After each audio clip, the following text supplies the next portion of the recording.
کڕیوە تیشێرتم کڕیوە بەڵی خۆمانەمە شتێکمان کرد یاخوا دەستان خۆش باوکم تازە کۆچی دوایی کردووە چووە بۆ بەهەشت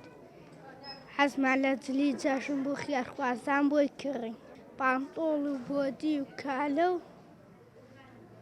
قایش بەڵێ بەڵێ دەستی خێرخوازانیش خۆش بێت حەزەکەی چی بکڕی؟ ئەوە ئەم پێڵاوە؟ ئەی چی تر جلی تر ئەمانە ئاقیمە بەلای دایکم پێێتی لای دایکتە جلەکان؟ حەز لە جلەکانە بوو؟ ئا جوانە جلەکانت؟ تۆ ئەم جلانەوە کەی لە بەریەکەی؟ جەژن بەریەکەی؟ دڵ خۆش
جلی زۆر جوانم کڕیوە پانتۆڵم کڕیوە کراسم کڕیوە جلیاریم کڕیوە پێڵاوم کڕیوە سوپاس بۆ خێرخوازان سوپاس بۆ بەخشین دەستان خۆش بێ بۆم خێرخوازانە ماڵتان ئاوا بێ خوا لێتان ڕازی بێ خوایە کە یارمەتی فەقیر و هەژار و لێ قەوماوەن دەدەن خوا لێتان ڕازی بێ خوایە خوا دەست بە باڵتانەوە بگرێ خوا لێتان قبوڵکە بۆ دوو مناڵ جلم کڕیوە زۆر زۆر باشە زۆر زۆر پێ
خێرخوازی بەخشین هەستاوین بە دامینکردنی جلوبەرگی 50 بۆ 60 مناڵی بێباوک هێنامان بۆ سلێمانی بۆ ئەم مۆڵە بۆ ئەوەی جلوبەرجی جێژنیان بۆ بکڕین و دڵیان خۆشکەین وەکو هەموو مناڵەکانی تری کوردستان و دیارە ئێمە هەن لەم مانگە پیرۆزەی ڕەمەزانیشا هەستاوین بە دابینکردنی موچە بۆیان بۆ ئەوەی لە ڕۆژی جێژنی ڕەمەزانی پیرۆزە دڵیان خۆشکەین و سفرە و خوانیان گەرمکەین وەکو سفرە و خوانی ئاسایی هەموو ماڵێکی ئاسایی ئەم کوردستانە و داوا لە خێرخوازانی ژەکەم بەڕاستی بێن بەهانای خەڵکی هەژار و نەداری ئەم کوردستانەیەوە لەبەر ئەوەی لە منتیقەی ئێمە لە پیرەمەگرون هەژار و فەقیرێکی زۆر هەیە و بەڕاستی داوا لە هەموو خێرخوازانەکەم کە بێن بە دەنگمانەوە و دەنگەکانمان بگەێنن بۆ ئەوەی ئێمەش بتوانین یارمەتی ئەو هەژار و نەدارانە بدەین کە لە پیرەمەگرونە نیشتەجێن و داواش لە خوای گەوراکەم کە سەروەت و سامانی هەموو خێرخوازان بەرەکەتدارکە و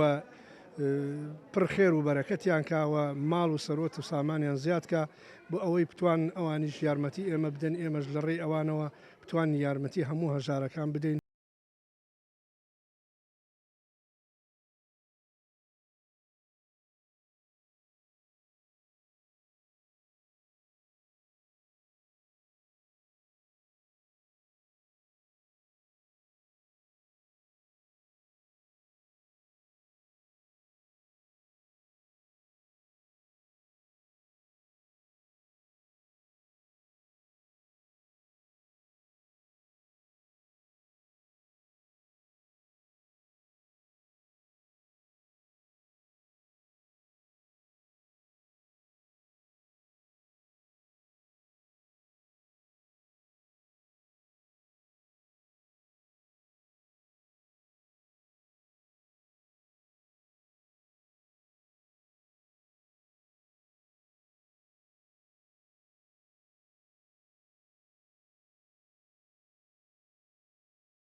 دوو منداڵی نازداری بێ باوک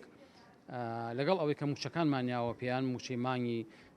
ڕەمەزان بڵین پێش جەژنیاومانە پێیان بۆ ئیسفادەی لێ بکەن هێناومان لەم سیتیانەش لەم شوێنانەش جلوبەرگ و پۆشاکی جەژنمان بۆ هەڵگرتوون بە